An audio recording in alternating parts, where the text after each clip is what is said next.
కృపాభరితుడవైన మా యేసు ప్రభువా, అన్ని కాలములయందు సజీవుడుగాను నమ్మదగిన దేవుడుగాను మా మధ్యన మీరున్నందుకై స్తోత్రాలు. తండ్రి, సర్వకాల సర్వావస్థలయందు మా ప్రియ ప్రభ మా చేయి పట్టుకొని మీరు నడిపిస్తూ ఉన్నారు. నన్ను, వాక్యం వింటున్న ప్రతి బిడ్డని, వారి కుటుంబాలలో ఉన్న ప్రతి వారిని మీరే చేపట్టి నడిపిస్తూ ఉన్నారు. కొందరు భర్తల కొరకు చాలా ఏడుస్తున్నారు, కొందరు పిల్లల కొరకే ఏడుస్తున్నారయ్యా. కష్టపడి తల్లిదండ్రులు పెంచి పెద్ద చేస్తే ఆ పిల్లలు తల్లిదండ్రులను వ్యతిరేకిస్తూ దుఃఖపరుస్తూ ఉన్నారు. అలాంటి బిడ్డల్ని దయచేసి కనికరించి మార్చండి ప్రభా, మార్చండి. కొందరి తల్లులలో కన్నీళ్ళు కూడా లేవు స్వామి. ఎంతో ఏడ్చి మూలుగడం ప్రారంభించారయ్యా. వారి గుండెలో ఉన్న వేదన మీరు ఎరిగిన తండ్రి, దయచేసి కృప చూపెట్టండి తండ్రి, దయచేసి కృప చూపెట్టండి. బ్రతికే కొద్ది దినాలు కుటుంబంలో అందరూ సంతోషంగా నెమ్మదిగా బ్రతుకుటకు సహాయం చేయండి తండ్రి. మీరే గొప్ప కార్యం చేయమని యేసయ్య నామంలో ప్రార్థించి వేడుకుంటున్నాను తండ్రి. Amen, amen. ఫిబ్రవరి మాసం 10వ తారీఖు 2026 మంగళవారం. నెహెమ్యా గ్రంథము 3వ అధ్యాయము 15వ వచనం. ప్రియులారా, చిన్న గమనిక. దేవుని కృపను బట్టి ఈ ఫిబ్రవరి మాసం 18, 19, 20 ఈ 3 రోజులు కూడా ప్రత్యేకమైన సభలు ఉంటున్నాయి. మదనపల్లి అంటే ప్రేయర్ టవర్లో ఈ సభల నిమిత్తమై దైవజనులు జర్మియా గారు, దైవజనులు రమేష్ అయ్య గారు, హోసన్నా మినిస్ట్రీస్ ఈ బిడ్డలు వస్తూ ఉన్నారు. జర్మియా అయ్య గారు ఇమాన్యుయల్ మినిస్ట్రీస్.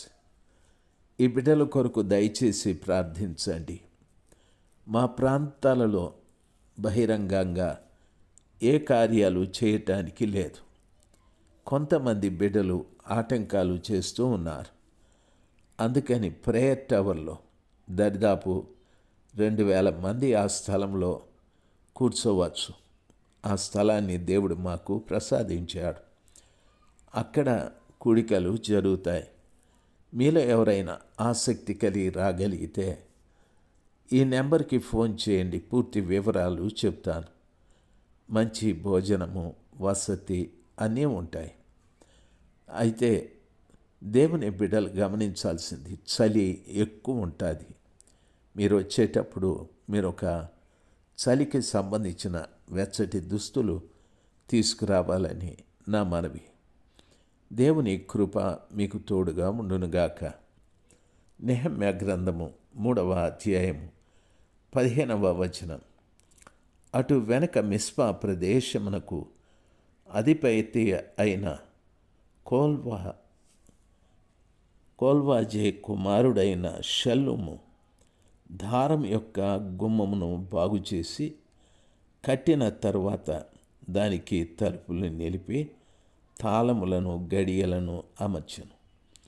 ఇదియునుగాక దావీదు పట్టణము నుండి క్రిందకు పోవు మెట్ల వరకు రాజు తోట యొద్దనున్న సిలోయము మడుగు యొక్క గోడను అతడు కట్టెను. ప్రియులారా, ఇతడు కూడా ఒక చక్కటి కార్యాన్ని చేశాడు. కొల్హేజే కుమారుడైన షల్లూము అను ఇతడు ధార యొక్క గుమ్మమును బాగు చేశాడు. దానికి తలుపులు నిలిపి తాళాలు కూడా పెట్టాడు, గడియలు అమర్చాడు.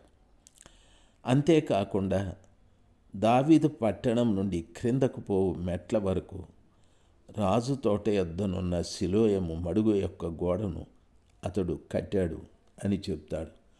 గుమ్మమే కాదు, గోడను కూడా కట్టాడు. ప్రియులారా, గమనించాల్సింది ఇది ఒక వ్యక్తే. షల్లూము అనేటటువంటి వ్యక్తి గుమ్మమును, తలుపులను, గడియలను, తర్వాత గోడను ఇన్ని కట్టాడు. ప్రియులారా, గమనించాల్సింది దేవుని మందిరము పట్ల ఆసక్తి ప్రతి వారికి ఉండాలి. పాడైపోయిన యెరూషలేము పట్టణం, శత్రువుల ద్వారా నేలమట్టమైన యెరూషలేము పట్టణాన్ని తిరిగి పునర్నిర్మాణము గావించే విషయంలో షల్లూము కూడా ఒక పాత్ర. ప్రియులారా, గమనించాలి. ఒకవేళ ఈ షల్లూము గురించి ఆ యొక్క యెరూషలేము పట్టణ వాసులకు తెలుసో తెలియదో, అయితే షల్లూము నన్నెవరో తెలుసుకోవాలి, నేను చేసిన పని 10 మందికి కనిపించాలి, వినిపించాలి అనేటటువంటి ఆలోచన లేకుండా మహా ఉన్నతుడైన దేవుని కొరకు దేవుని పట్టణము, దావీదు పురము అని చెప్పబడిన ఆ పట్టణం దేవుడు నివాసము చేసే ఆ పరిశుద్ధ స్థలమైన పట్టణ నిర్మాణం కొరకు తాను ప్రయాసపడ్డాడు. ఎంత గొప్ప సమాచారము!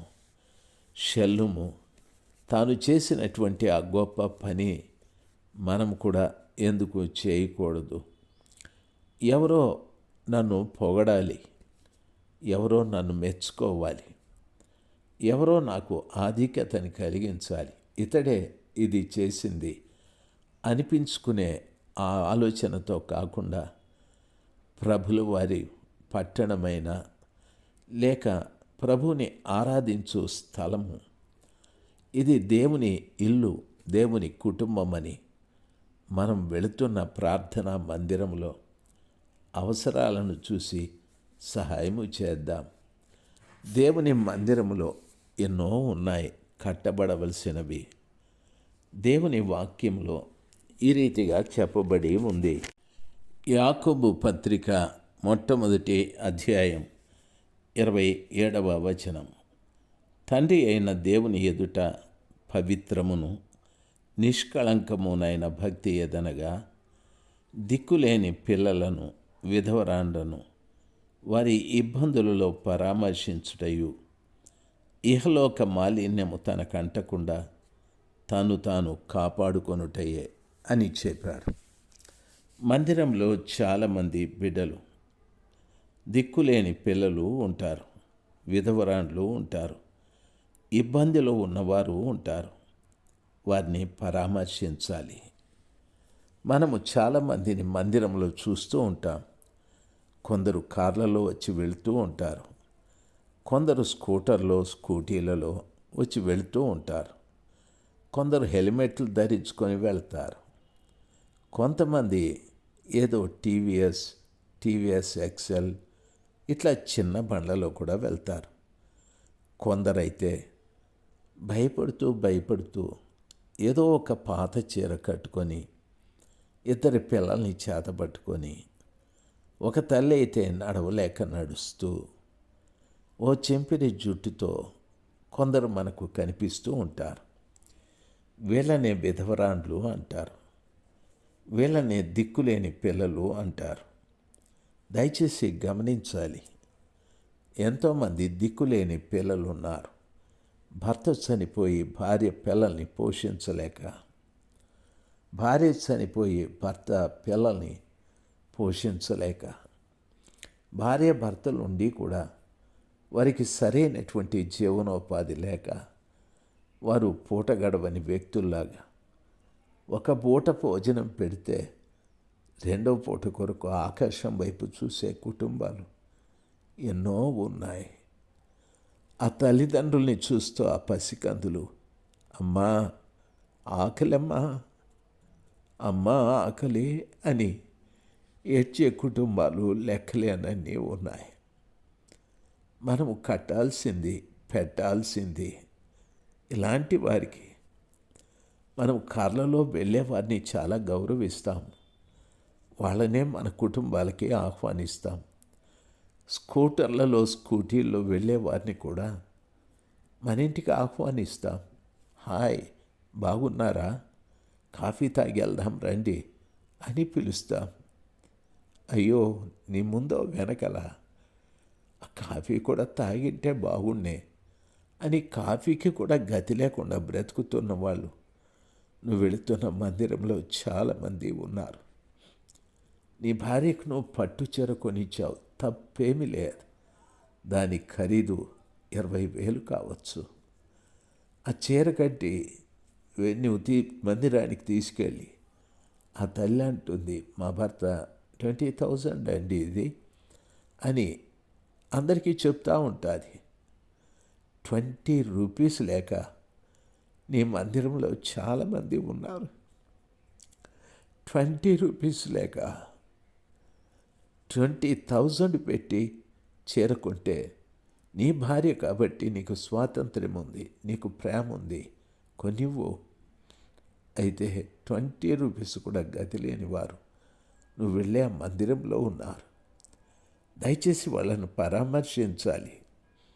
ఏమిటంటే దేవుని ఎదుట పవిత్రమైంది నిష్కళంకమైన భక్తి ఏదనగా దిక్కులేని పిల్లలను, విధవరాండ్రను వారి ఇబ్బందులలో పరామర్శించుటే.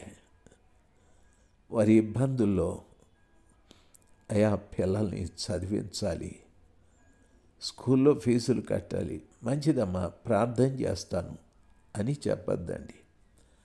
చాలామంది దైవ సేవకులు ప్రార్థన చేస్తాం అని అంటారు. దేవుడు మీకు ఇచ్చుండొచ్చు. ఆ ఇచ్చిన సొమ్మును దాచుకోకుండా ఇలాంటి బిడ్డలకు సాధ్యమైనంత వరకు చేయగలిగినంత సహాయం చేస్తే ఎంత బాగుండు.